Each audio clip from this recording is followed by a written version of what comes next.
Reach for the top,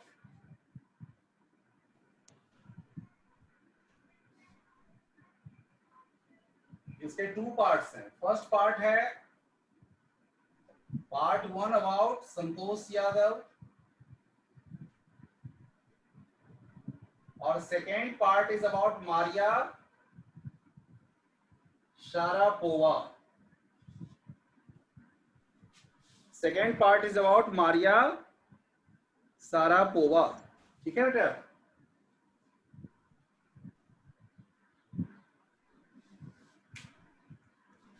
पहली कहानी जो है वो तो चलिए मैं शॉर्ट में समझाता हूं, आप लोग पढ़ते नहीं हो, इसका मतलब सुनते नहीं हो, वीडियो भी नहीं सुनते हो। कोई जवाब नहीं दिया, इसका क्या मतलब था? Who can tell me about Santosh Yadav today? Who can tell me about Santosh Yadav today? Santosh Yadav के बारे में आज कौन बताना चाहेंगे? Hey guys tell me. कोई किसी बच्चे को नहीं पता है, ये 8-10 बच्चे जो भी हैं किसी को नहीं पता है ये चीज। It's shocking. बेटा इसमें जितने बच्चे हो, आरती, भूपेश, चंद्र प्रकाश, दिव्या, लोकेश, मयंक, पायल, प्रिंस, प्रियांशु, रविचंद्र, रवि चाहर, बेटा आप में से किसी को नहीं पता है संतोष यादव के बारे में? कुछ पॉइंट तो याद होगा, 2-4। यस 2-4 पॉइंट कुछ जो भी याद है बताइए। Sir she was a Indian mountaineer. हाँ ठीक है। सबसे बड़ी बात तो है she is from your own district. सबसे बड़ी बात जो यह है, you should be very proud, you should be very proud of her because she relates to your own district। Rewari से रिलेट करती है। संतोष यादव आपके रेवाड़ी से रिलेट करती है, ये सबसे बड़ा चीज है। गांव का नाम बताइए। From which village does she relate? She is from Joniyawas. कहां से? जोनियावास। जोनियावास गांव रेवाड़ी डिस्ट्रिक्ट से रिलेट करती है। ठीक है। अच्छा बताइए उसके पेरेंट्स क्या थे? और पेरेंट्स वर अफ्लुएंट लैंडलॉर्ड्स, जमींदार थे। ठीक है। लेकिन अफ्लुएंट लैंडलॉर्ड्स, अफ्लुएंट का मतलब होता है धनी, संपन्न। ठीक है। यस। उसकी एजुकेशन कहाँ हुई? गांव में या दिल्ली में? शुरुआत की एजुकेशन कहाँ हुई? उसकी शुरुआत की एजुकेशन कहाँ होती है?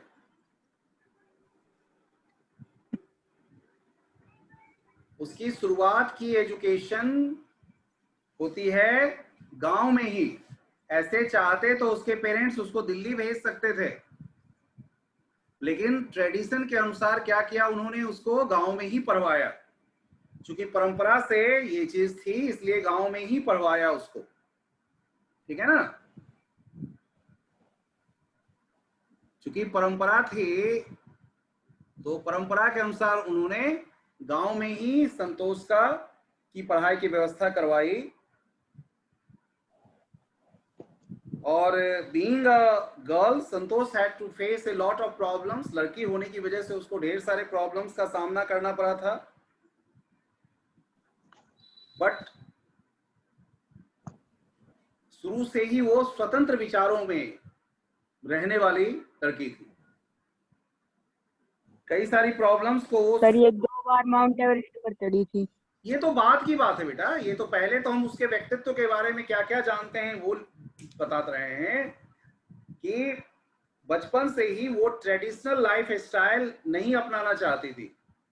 उसे जो खुद से पसंद होता था, क्या उसे पहनना है, ये नहीं कि आम लड़कियों की तरह जो उसको कहा जाएगा वही वो पहनती थी। She preferred shorts, she preferred wearing shorts like boys. समझ रहे हैं?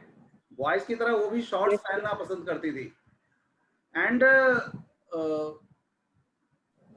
अपने दिमाग में एक बात वो रखती थी कि जो अगर उस पर कोई चीज थोपा जाता है तो समय आने पर वो उसके लिए फाइट भी करेगी। राइट गाइस, समय आने पर वो Yes, फाइट sir. करेगी। And when did that right time come, वो राइट टाइम कब आता है? वो राइट टाइम तब आता है जब उसने गांव की पढ़ाई पूरी की। And that time she was of 16 years old, 16 वर्ष की थी वो। And she was under pressure of, क्या चीज का प्रेशर था उसके ऊपर?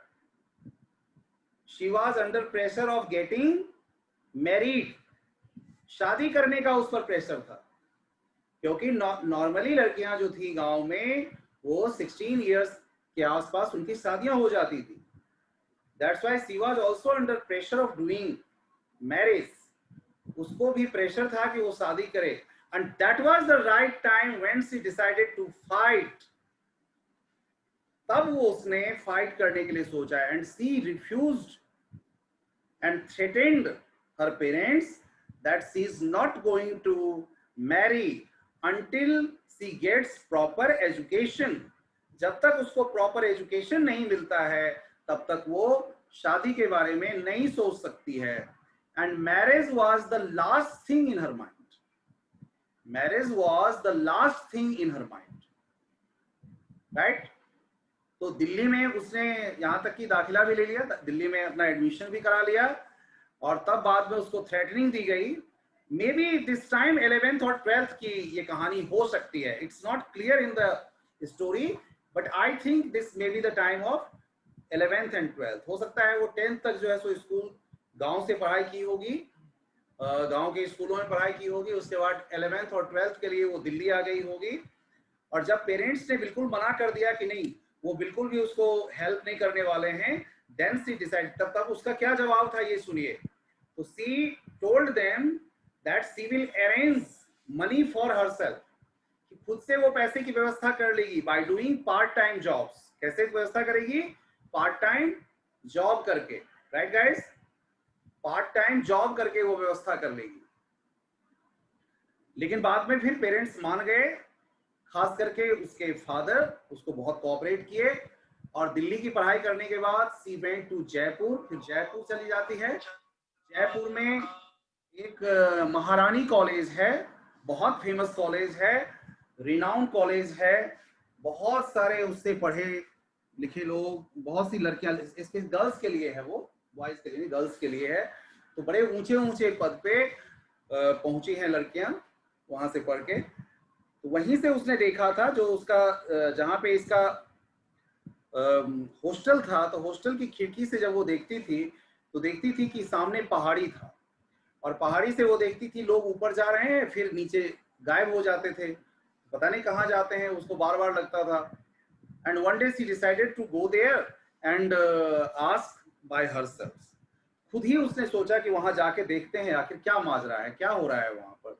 तो she met there some people who were mountaineers. तो वो माउंटेनियर्स थे, यानी पहाड़ पर प्रोफेशनल चढ़ने वाले लोग थे जो पहाड़ की चढ़ाई कर रहे थे। और पहाड़ की चढ़ाई का मतलब यहाँ पर ये है कि बड़े बड़े जो ऊंचे ऊंचे पहाड़ हैं लाइक एवरेस्ट, तो ऐसे पहाड़ की चढ़ाई पूरी करना, इस तरह के काम उन लोगों के थे। तो she also asked them if she could join them. उसने पूछा भी कि क्या वो उनको ज्वाइन कर सकती है। तो देयर आंसर वाज अफर्मेटिव। उनका जवाब हाँ में आया, सही में आया, यस में आया जवाब। तो उसने भी निर्णय किया। और बाद में जब वहां की पढ़ाई पूरी हो जाती है, देन शी वेंट, तब वो चली गई कहाँ? उत्तर काशी। उत्तर काशी के नेहरू इंस्टीट्यूट ऑफ माउंटेनियरिंग में उसने पहले ही एडमिशन करा लिया था। और फिर वहां से कॉलेज का टर्म पूरा होते ही वो वहां से चली गई, क्योंकि कॉलेज का टर्म पूरे होने के 2 दिन के बाद ही उसको वहां पहुंचना था। तो she could not come to her village. वो अपना गांव भी नहीं पहुंची, अपने फादर मदर से भी मिलने नहीं पहुंची, और डायरेक्ट वहीं चली गई। और उसके 4 साल के बाद ही वो माउंट एवरेस्ट की चढ़ाई पूरी करने वाली सबसे कम उम्र की, दुनिया की सबसे कम उम्र की महिला बनी। समझ रहे हैं बात को? दुनिया की सबसे कम उम्र की महिला बनी। उसके कुछ गुण की चर्चा की जाती है। आयरन विल, फिजिकल और मेंटल एंड्योरेंस। यानी एक तो जो उसके अंदर जो सोच थी वो सोच थी आयरन विल वाली, लोहे के समान दृढ़ सोच, मजबूत इरादा, और शारीरिक क्षमता भी गजब की शारीरिक क्षमता थी उसकी। इसके अलावा मेंटल एंड्योरेंस, मानसिक शक्ति भी उसकी गजब की थी। तो ये सारी चीजें उसको हेल्प किया और उसको ऊपर पहुंचने में मदद करता है ये सारी चीजें। She was not just a mountaineer, वो सिर्फ माउंटेनियर ही नहीं थी बस, but she was very sensitive, हृदय से भी बहुत नाजुक थी, सेंसिटिव थी, इमोशनल भी थी। किसी के दुख और तकलीफ को भी वो शेयर करना जानती थी कि किस तरह से उसको अच्छे ढंग से किसी को हेल्प कर सकती है। और ये कई जगह पर उससे दिखा भी है कि किस तरह से वो मदद की थी अपने साथी जो उसके थे, साथी जो माउंटेनियर्स थे, उनकी भी मदद की है। यहाँ तक कि अपना जो उसका ऑक्सीजन सिलेंडर था वो शेयर की थी दूसरों के साथ। नहीं तो एक को तो नहीं बचा सकी, लेकिन दूसरे जो थे, दूसरे व्यक्ति थे, उनको बचाने में उसको सफलता मिलती है।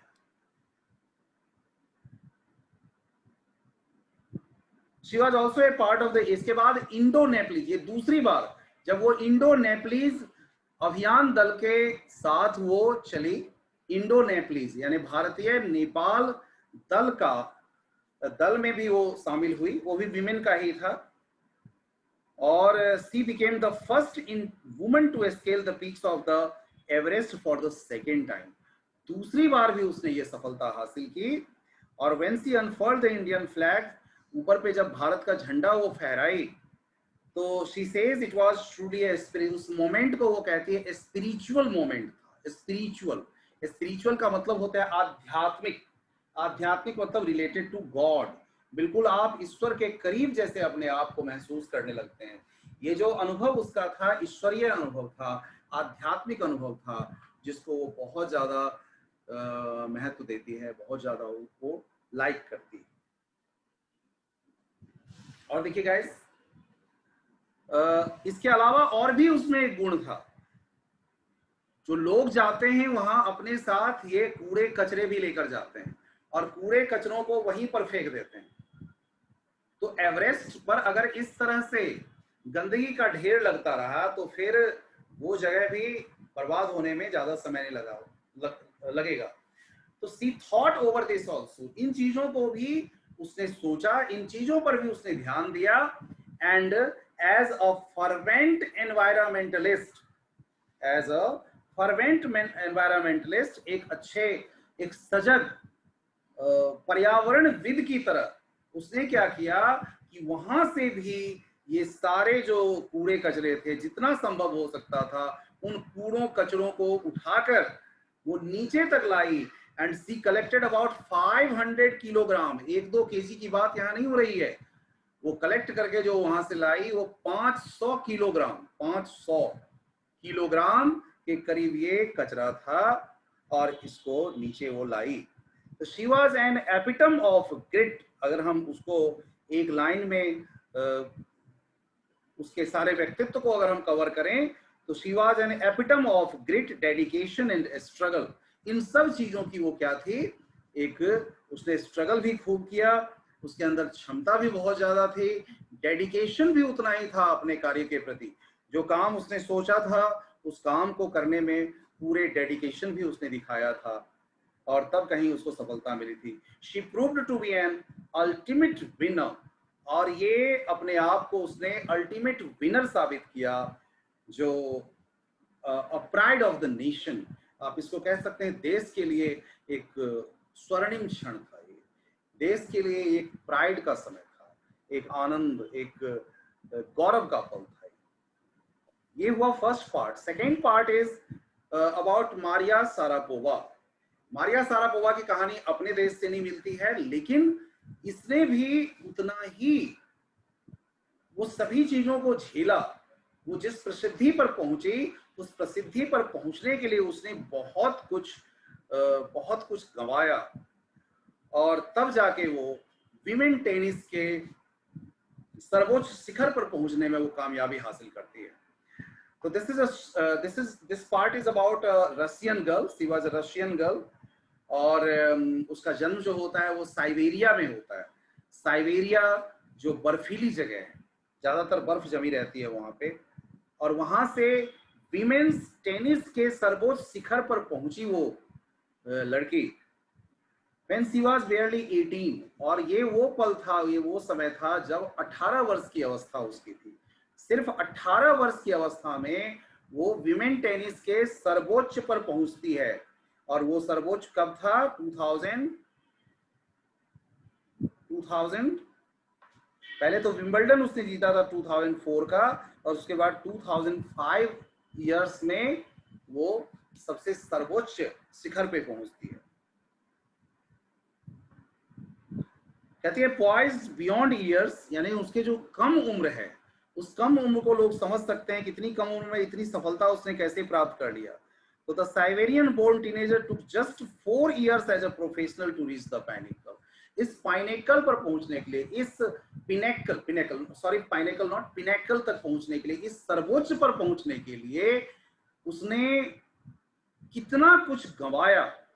सिर्फ 4 वर्ष में वो उस सर्वोच्च तक पहुंच जाती है, ये बहुत बड़ी बात थी। लेकिन वो उन वर्षों में क्या क्या उसने गंवाया, क्या क्या उसने खोया, ये अपने आप में भी बड़ी चीज है। कि एट द एज ऑफ 10 वर्ष की अवस्था में उसके father Yuri launched her on the path of success and stardom. ये कहानी शुरू होती है, उसकी सक्सेस और स्टारडम की कहानी शुरू होती है जब वो सिर्फ 10 वर्ष की अवस्था से शुरू हो गई थी। यानी कि उसने अपना 10वां बर्थडे मनाया भी नहीं था। 10वां बर्थडे उसने मनाया भी नहीं था जब उसको वहां से पैक ऑफ करके उसको ट्रेनिंग के लिए यूएस आना पड़ा था।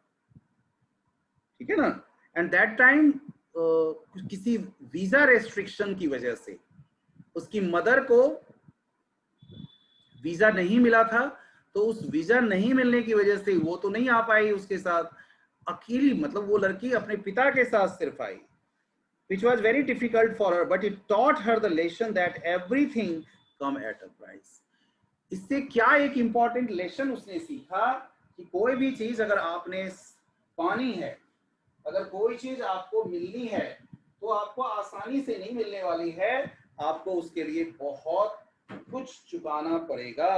अगर आप चुकाएंगे नहीं तो आप किसी चीज की प्राप्ति के बारे में आप नहीं सोच सकते। आपको कुछ अगर प्राप्त करना है तो आपको उसका मूल्य चुकाना पड़ेगा। बिना मूल्य चुकाए आपको वो चीज मिलने वाली नहीं है। ये एक इंपॉर्टेंट लेसन उसने सीखा। ठीक है बेटा? कि हर कुछ सफलता जो मिलती है उसका कोई ना कोई मूल्य चुकाना पड़ता है, सफलता बिना मूल्य के नहीं मिलती। She faced a lot of problems.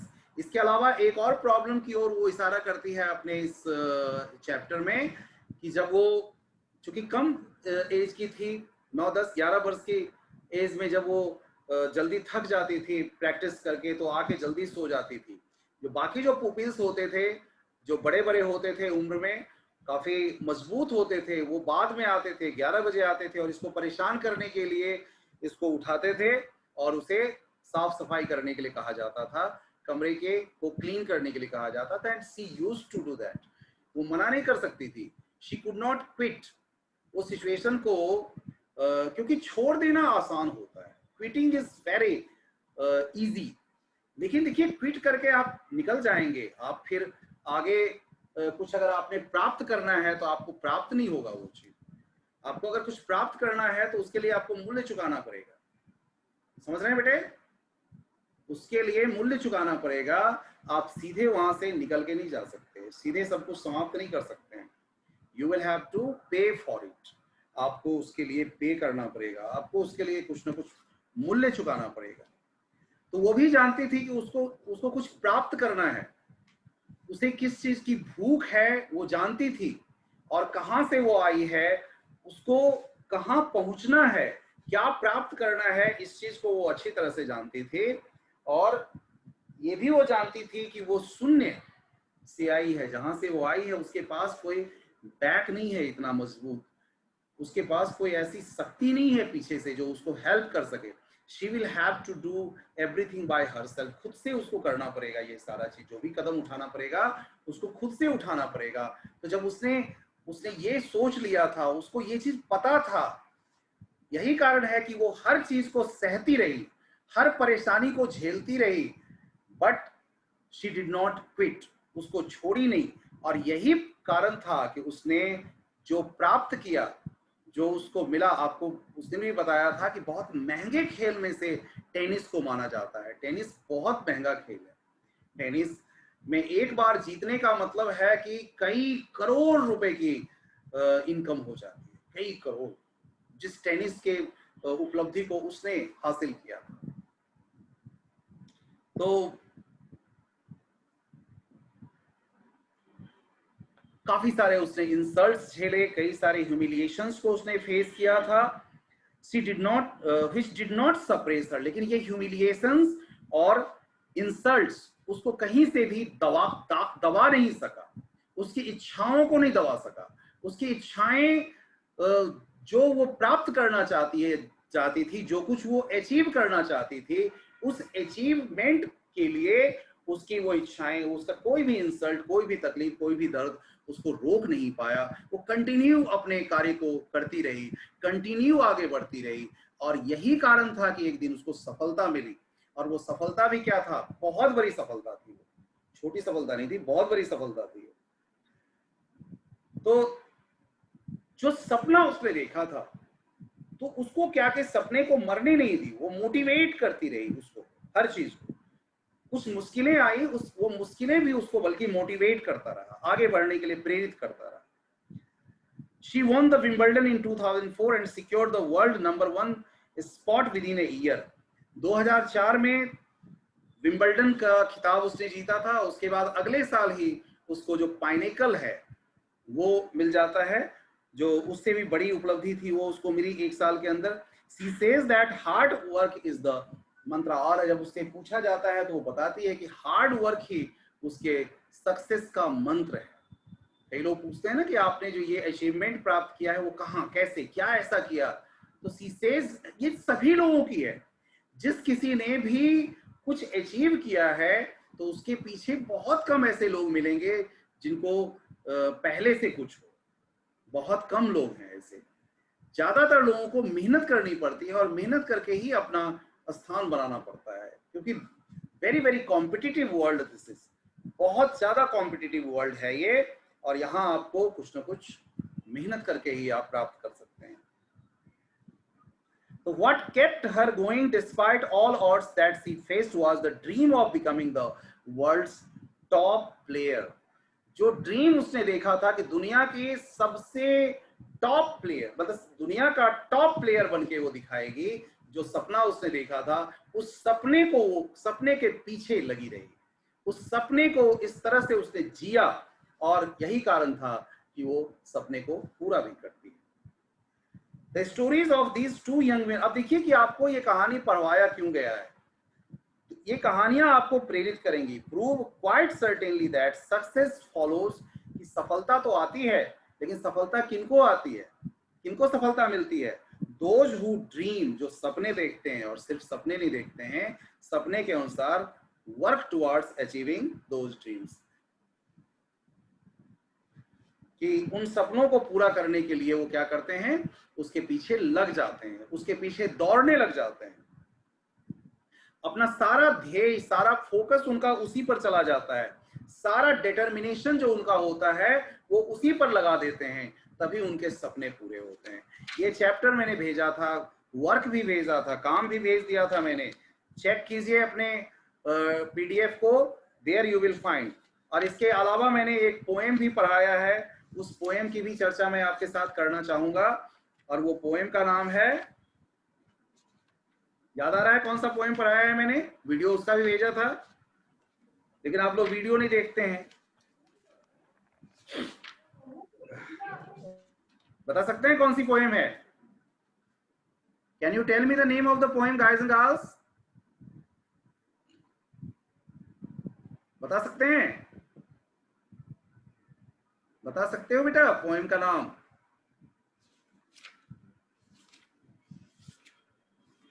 चलो, आपको याद नहीं है, मैं ही बता देता हूं।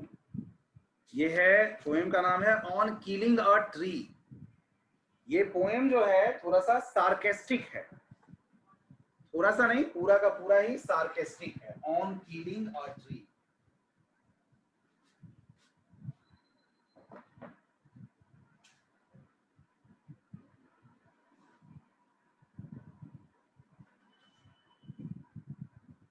ऑन किलिंग अ ट्री, ये लिखा हुआ है जीवी पटेल, जीवी पटेल का, बाय जीवी पटेल। थोड़ा सा नाम आपको अजीब लग रहा होगा, लेकिन ये ऐसे ही है, जीवी पटेल। देखिए इसमें क्या कहता है कि बड़ा ही सार्केस्टिक लैंग्वेज में लिखा गया है। पोएट्स जो हैं यहाँ पे बड़ा मतलब आयरॉनिकल हो रहे हैं, और डायरेक्ट ये नहीं कह रहे हैं कि पेड़ पौधा जो है सो हमारे लिए कितना इंपॉर्टेंस रखता है।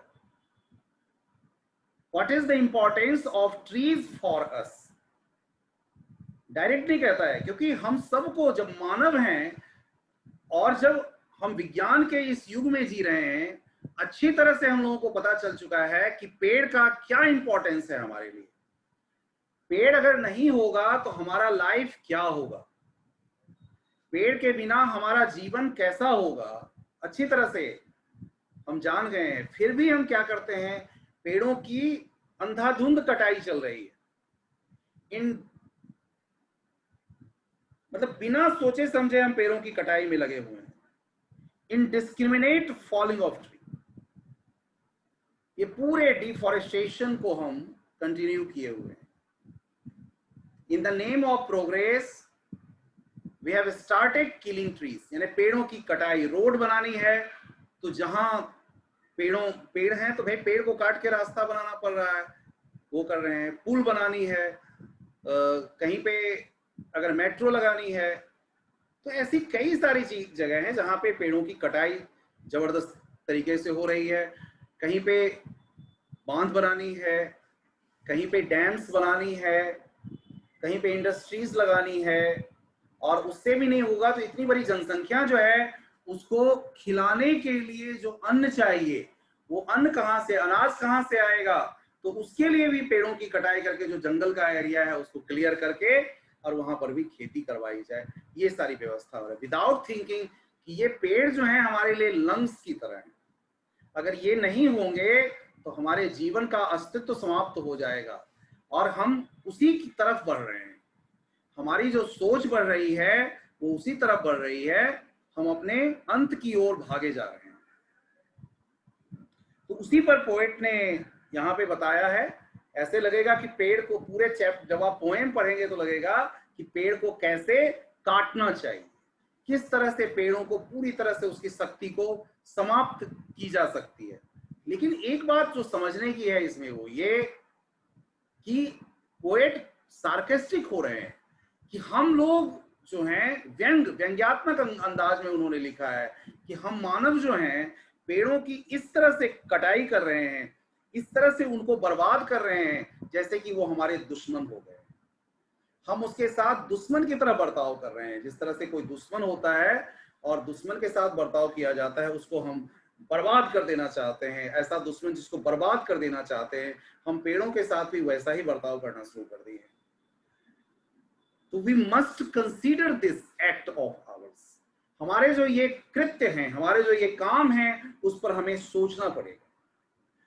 समय रहते अगर हम नहीं सोचे तो बहुत देर हो जाएगी और फिर हमें पछतावे के सिवा कुछ नहीं मिलेगा। We will have to suffer, we will have to think over it. हमें बहुत ज्यादा नुकसान उठाना पड़ेगा। ऐसे ही हम देखिए कि किस दौर में रह रहे हैं जहां चारों ओर पॉल्यूशन ही पॉल्यूशन फैला हुआ है। हर प्रकार के पॉल्यूशन को अगर ठीक करने की क्षमता अगर किसी में है तो वो पेड़ है। इसीलिए उसको नेचुरल लंग्स कहा गया है। अर्थ का जो नेचुरल लंग्स है वो यही है, नेचुरल लंग्स यही है। समझ रहे हैं गाइस? बेटे समझ में आ रहा है? Yes sir. क्योंकि जो नेचुरल ऑक्सीजन है, सर नेचुरल ऑक्सीजन कौन बना के हमें दे रहा है? नेचुरल ऑक्सीजन बना के देने की क्षमता सिर्फ और सिर्फ पेड़ों में, पौधों में। अब हम उसी की अंधाधुंध कटाई करते जा रहे हैं, बिना सोचे समझे उसकी इनडिस्क्रिमिनेट कटिंग में लगे हुए हैं, उसको बर्बाद करने पर तुले हुए हैं, बिना ये सोचे हुए कि हमें उसका बहुत बड़ा नुकसान उठाना पड़ेगा। तो समय के साथ हम क्या करें? चेत जाएं, समय के साथ हम बदलने अपने आप को। तो पोएट यहाँ पे आप देखेंगे पोएम पढ़ के तो आपको लगेगा कि पेड़ को कैसे उखाड़ दिया जाए, खत्म कर दिया जाए, ये बताया है। लेकिन बात वो नहीं है, वो कह रहा है कि हमारा व्यवहार ऐसा हो चुका है, हम इस प्रकार से पेड़ों के साथ व्यवहार करने लगे हैं जैसे वो हमारे दुश्मन हो, और हम उनसे दुश्मनी निकालने के चक्कर में उनको पूरी तरह से बर्बाद कर देना चाहते हैं, समाप्त कर देना चाहते हैं। जबकि सच्चाई ये है कि वो हमारे सबसे अच्छे दोस्त हैं। जीवन से लेके मृत्यु तक, जीवन जो मिलता है धरती पर, जब बच्चा जन्म लेता है तो उसको ऑक्सीजन की जरूरत उसी समय से हो जाती है। ऐसे तो जब वो अपने मदर के गर्भ में रहता है तो उस समय भी जरूरत पड़ती है, लेकिन वो मिलता है माँ के थ्रू, मदर के थ्रू मिलता है। लेकिन जैसे ही जन्म लेता है तो उसको ऑक्सीजन की जरूरत पड़ती है, और मृत्यु का कारण भी तभी होता है जब हमारा शरीर ऑक्सीजन लेना बंद कर देता है। तो जन्म और मृत्यु दोनों जुड़ा हुआ है इन्हीं चीजों से। और ये हमें कहां से मिलता है? हम कहां से प्राप्त करते हैं? ये पेड़ों से। पेड़ ही नेचुरल रूप से ये सारा चीज देने में सक्षम है। तो समय रहते हमें चेतने की जरूरत है, समय रहते हमें समझने की जरूरत है, नहीं तो बहुत देर हो जाएगी and we will have to suffer a lot, और हमें उसका खामियाजा भुगतना पड़ेगा, बहुत ज्यादा भुगतना पड़ेगा। इसलिए बहुत जरूरी है कि हम क्या करें? समय को पहचाने। देखिए कुछ लाइनें मैं आपके साथ पढ़ के बताता हूं कि क्या बता रहे हैं वो। कहते हैं it takes much time to kill a tree. अगर किसी पेड़ को मार देना है, समाप्त कर देना है, तो काफी समय लगता है, आप आसानी से उसको मार नहीं सकते हैं। Not a simple jab of the knife. आप सोचेंगे कि चाकू के एक वार कर देने से हम इसको खत्म कर देंगे, समाप्त कर देंगे, ये संभव नहीं है। Will do it. तो चाकू का एक वार इसका कुछ नहीं बिगाड़ेगा। इट हैज ग्रोन, क्योंकि ये जो बढ़ा है, बड़ा हुआ है, ये बढ़ा और बड़ा हुआ है, इसके पीछे क्या है? Slowly consuming the earth. धीरे धीरे करके इसने अर्थ को कंज्यूम किया है, धरती को कंज्यूम किया है। अब इसका मतलब क्या है कि चूंकि ये धरती में है, सारा कुछ तो इसको जमीन से ही मिलता है, अर्थ के क्रस्ट से, अर्थ की जो ऊपरी परत है, उसी से तो उसको मिनरल्स, वाटर और ये सारी चीजें मिलती हैं, तभी वो खाना बना पाता है ना, पत्तों तक पहुंचाता है और फिर खाना बनाता है। और इसको साइंटिफिकली कौन सा प्रोसेस कहते हैं? फोटोसिंथेसिस। इस प्रोसेस का क्या नाम है? फोटोसिंथेसिस। ये फोटोसिंथेसिस की प्रोसेस जो है सो इसी के कारण होती है। इसलिए कहता है कि धीरे धीरे करके ये अर्थ को कंज्यूम करके ये बड़ा हुआ है। राइजिंग आउट ऑफ इट, इससे बाहर निकला है। फीडिंग यानी उसी से अपना भोजन प्राप्त करके, क्रस्ट से अपना भोजन प्राप्त करके। एब्जॉर्बिंग, उसको एब्जॉर्ब करते हुए, उसको मतलब उसके अंदर जो नमी है, उसके अंदर जो सारी मिनरल्स वगैरह है, उसका उपभोग करके, उसको चूस कर ये बड़ा हुआ है। ईयर्स ऑफ सनलाइट, बरसों तक जो इसने सूरज की रोशनी को, हवा को, पानी को, एयर, वाटर, इस सब को जो है सो कंज्यूम किया है। And out of its leprous hide sprouting leaves. और जहां पर पत्ते या जहां पर छोटी छोटी डालियां निकलती हैं, वहां पर देखना लेप्रस, लेप्रस एक प्रकार का रोग है, लेप्रोसी रोग होता है, जिसमें कोढ़ जैसा हो जाता है, घाव जैसा गोल गोल सा ऐसे बन जाता है। और वहीं पर से, तो जहां पे पेड़ की डालियां निकलती है वहां भी कुछ ऐसा सा ही लगने लगता है। इसलिए कहा है कि लेप्रस हाइड, हाइड मतलब उसकी ऊपरी कवर के लिए यूज किया गया है, जो उसकी त्वचा होती है, वहीं से उसमें नई नई कोपलें फूटने लगती हैं। सो हैक एंड चॉप, कहता है कि चाकू के एक वार से कुछ नहीं बिगड़ेगा इसका, उसको खूब प्रहार कीजिए, उस पे उसके टुकड़े टुकड़े कर डालिए। But this alone won't do it, इससे भी नहीं बात बनेगी, इससे बाद not so much pain will do it, इससे ज्यादा उसको दर्द और तकलीफ नहीं मिलेगी। The bleeding bark will heal, जो खून रिसता हुआ, अब देखिए हमारे आपका कुछ कट जाता है तो खून निकलता है, तो ये पेड़ पौधों का भी तो अपना कोई ना कोई तो शरीर का रस है ना, तो वो सैप उसमें से निकलता है, उसमें से वो रस निकलता है। And from close to the ground, और जमीन के बिल्कुल पास से क्या होगा, फिर से एक बार will rise curled green trees, मुड़े हुए हरे हरे रंग के मुड़े हुए पत्ते निकल जाएंगे। मिनिएचर बॉब्स, मिनिएचर छोटे छोटे आकार वाले पेड़ों की डालियां निकल आएंगे, मिनिएचर बॉब्स, ठीक है, मिनिएचर बॉब्स उसमें से निकल जाएंगे। which if unchecked will expand again, अगर उसको आपने उस पर ध्यान नहीं दिया तो फिर वो बढ़ जाएगा और बड़े साइज का हो जाएगा, फिर वो फॉर्मर साइज का हो जाएगा। कहता है no the root is to be pulled out, तो पूरी तरह से मारने के लिए आपको क्या करना पड़ेगा, उसके जड़ को बाहर निकालना पड़ेगा, जो जड़ मिट्टी के अंदर पूरी तरह से उसको जकड़ रखा है, उसमें रस्सी बांध के, it is to be roped, रस्सी बांधना पड़ेगा और बांध के टाइड एंड पुल्ड आउट, और खींचना पड़ेगा उसको, स्नैप्ड आउट, बाहर निकाल लीजिए उसको, और पुल्ड आउट पूरी तरह से बाहर निकाल लीजिए। जो अर्थ के केव में, पृथ्वी के अंदर जो हिस्सा धंसा हुआ है उसको बाहर निकाल लीजिए, और तब जो है and the strength of the tree expose, तब पेड़ की जो शक्ति है वो सामने दिख जाती है, बाहर दिखने लग जाती है। जो सोर्स था उसका सफेद रंग का भीगा हुआ सा वेट, द मोस्ट जो सेंसिटिव हिस्सा है, जो हिडन है, छुपा हुआ है, बरसों से जो जमीन के अंदर छुपा हुआ था, वो सेंसिटिव हिस्सा बाहर निकल आता है। और फिर क्या कीजिए आप, then the matter of scorching and choking, फिर स्कॉर्च यानी कि धूप में डाल दीजिए, वहां